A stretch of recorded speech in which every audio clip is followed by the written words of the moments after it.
വ്യക്തിപൂജ ഞാൻ കഴിഞ്ഞ പ്രാവശ്യം നിങ്ങളോടല്ലേ സംസാരിച്ചു? ഞാൻ വ്യക്തിപൂജ നടത്തിയതാ? ഞാൻ പറയുന്നത് ഞാൻ അന്ന് നിങ്ങളോട് വ്യക്തിപൂജയാണോ നടത്തിയത്? അന്ന് ഞാൻ പറഞ്ഞത് എന്താ? ഞാൻ ഒന്നും കൂടി ആവർത്തിക്കാം. നിങ്ങൾ വെറുതെ വേണ്ടാത്ത പ്രചാരവേല നടത്തിയിട്ട് ഇങ്ങനെ പറഞ്ഞുകൊണ്ടിരിക്കുകയാണ്.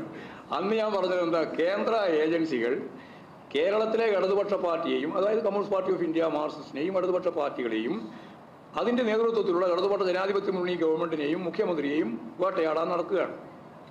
അപ്പോൾ നിങ്ങൾ ചോദിച്ചത്, എന്നാലും ഈ പറയുന്ന ഏജൻസികളൊന്നും മുഖ്യമന്ത്രിയുടെ അടുത്തേക്ക് എത്തുന്നില്ലല്ലോ എന്നാണ് നിങ്ങൾ ചോദ്യം.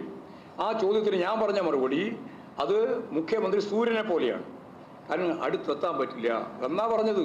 അത് അന്നും പറഞ്ഞത് ശരി, ഇന്നും പറഞ്ഞത് ശരി. ഒരു വ്യക്തിപൂജ അതിൻ്റെ അകത്തില്ല. നിങ്ങൾക്ക് നിങ്ങളുടെ ഏജൻസിക്ക്, നിങ്ങളെന്ന് പറഞ്ഞാൽ നിങ്ങളല്ല കേട്ടോ, കേന്ദ്ര ഏജൻസിക്ക് മുഖ്യമന്ത്രിയിലേക്ക് എത്താൻ സാധിക്കാത്ത കാര്യം അത് സൂര്യനെ പോലെയാണ്. തെറ്റായ ഒരു കാര്യത്തിനും അതിനടുത്തെത്താൻ പറ്റില്ല എന്നാണ് ഞാൻ പറഞ്ഞതിൻ്റെ അർത്ഥം.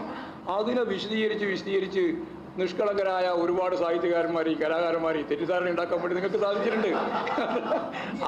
ആ സാധിച്ചതിനോടൊന്നും ഞങ്ങൾക്കൊരു പ്രശ്നമില്ല.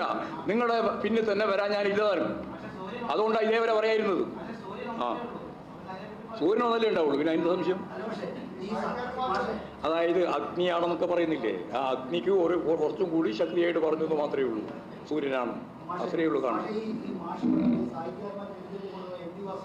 ഞാൻ അന്നിരുന്ന എം ഡി വാസുദേവൻ പറഞ്ഞിട്ടില്ലല്ലോ. അപ്പോൾ ഇപ്പോഴല്ലേ എം ഡി വാസുദേവൻ പറഞ്ഞു.